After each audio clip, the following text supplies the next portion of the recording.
တံပရိတရားကနတ်စင်ဝါနဲ့တူစွာပြီးစัจ java ရာဂတိတသိကအာနာခတွင်ရှိသည်များတွင်လေးပါးသောဝိအစိများတဲ့တတဝါမတ်သမျှယန္တာလေးကြောင်းမြင်လာပြီးအသက်ပြီးမနေလွတ်နိုင်စေ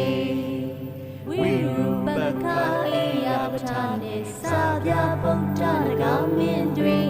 ကန္နာကောဓမအမည်ရတဲ့လေးပါးအုပ်ချုပ်နဂါတိုင်းပြီးနဂါမင်းများကိုမြတ်တာပွားလို့စတရာထားကြပါလိမြတ်တာအစွမ်းတုံ့ပြန်လွန်ရမေမတန်မီလေအချီမေစွာတတဝါများနှင့်အချီနှချောင်းတတဝါရီလေးချောင်းအချီတတဝါများနှင့်အချီများတဲ့တတဝါရီတတဝါအစုံမြတ်တာပွားလို့စတရာထားကြပါလေမြတ်တာအစွမ်းတုံ့ပြန်လွန်ရမေမတန်မီလေ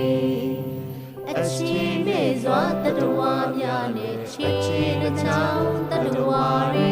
လေးချောင်းအချီတတဝါများနှင့်အချီများတဲ့တတဝါရီတတဝါအစုံမြတ်တာစွမ်းကြောင့်စီရဲ့ပေါင်းမဝိပါစီရမမှုမေမငင်းစေဟေရှိကြပါလေအာယုံနာခုံမြင်ကြတဲ့ရှိရှိသမျှတတဝါရီအသက်ရှူကရှင်သန်ကြတဲ့ရှိရှိသမျှတတဝါရီကိုယ်ကာယရေထင်ကရှာတဲ့ရှိရှိသမျှတတဝါရီအာယုံငါပေါင်းအကောင်ရောက်အစိုးပြောက်ပါစေကိလေသာရိပေတ္ထာရေဘုရားတရားတန်ခါတိဟောရစုပြားကိုထိမာထားလို့တိုင်တဲ